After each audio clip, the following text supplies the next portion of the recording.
Hello and welcome back to the Moebius Chronicles. I know it's been a while since the last video. I decided to take a break during the summer to recharge my batteries and spend the holidays with my kids. But now I'm back and I decided to dig up and show a somewhat rarer Moebius book today. We're talking about Folles Perspectives, meaning crazy perspectives or crazy glimpses. There are a couple of reasons why I picked this book today. The first is that one of our viewers reached out to me and asked to show it on the channel, and who am I to say no? The second reason is that Moebius Productions has just released a new notebook, the first in almost 3 decades. And this is now, at the time of recording, September 2025. The notebook is called Les Arts Rêveurs, Dreaming Lizards, which I will of course review in the next video. So back to this one. Folles Perspectives from 1996 is one of the 4 notebooks which were published in very limited numbers during the decade going from the late 80s to the late 90s.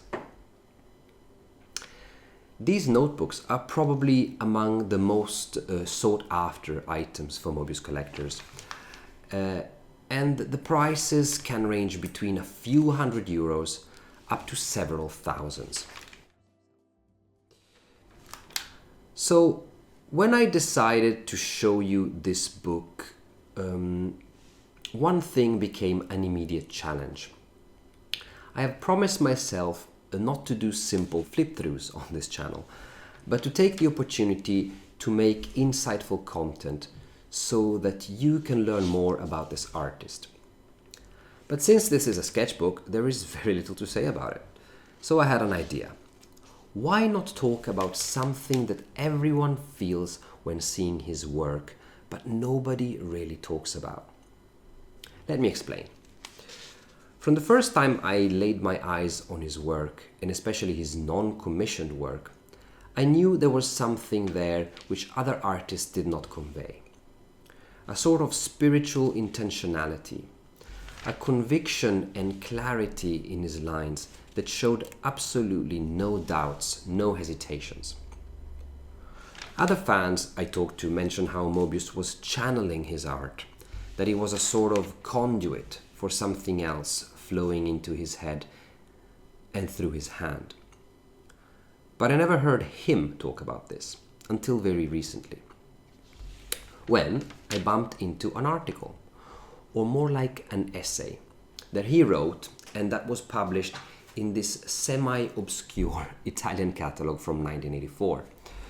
Back then, Giraud had been using his pseudonym Moebius for only around 7 years, if we of course exclude the few short stories that he did for just about a year in the magazine Harakiri in the mid-60s, where he used Moebius for the first time.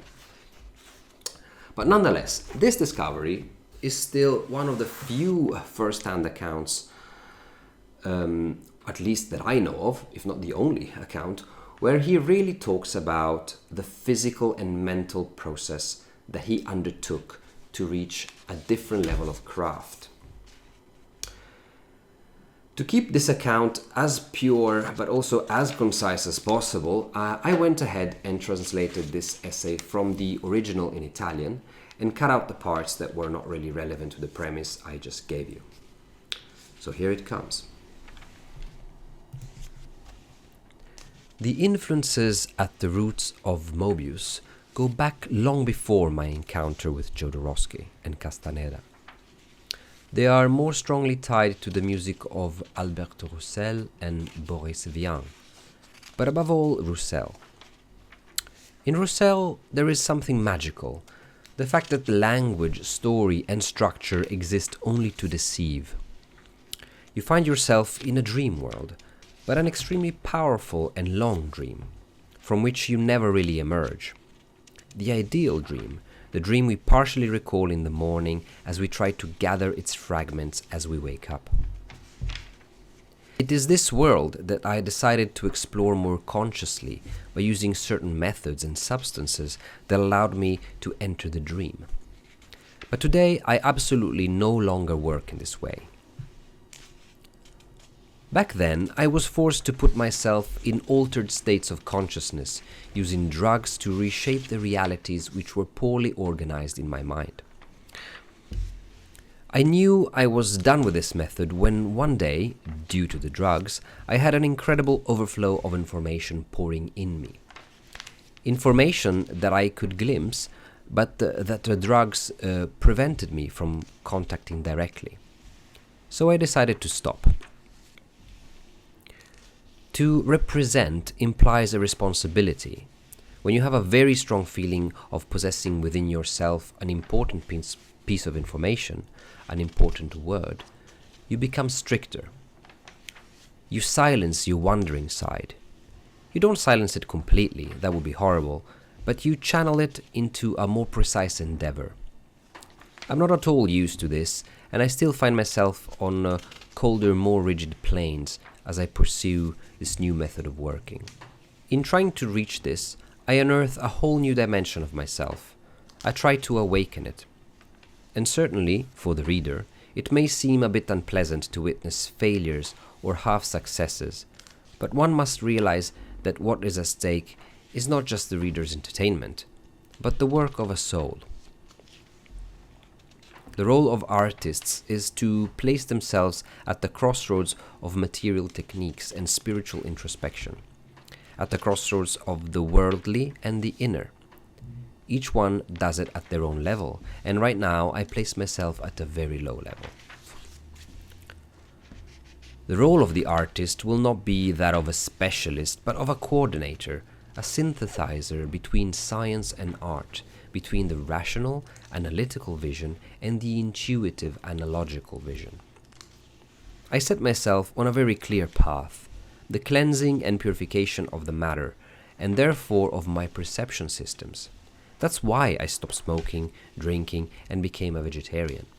I didn't do it to live longer, nor out of fear, or for moral reasons, but simply for technical reasons, so that I could make contact with a new type of artistic language.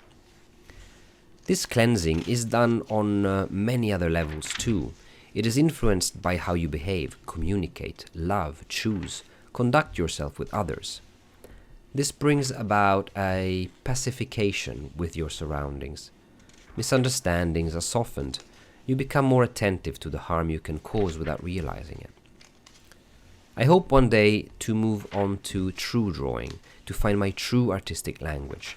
But to this day, I haven't yet done anything in comics that is truly significant and important at this level. It is a matter of time, but above all of energy.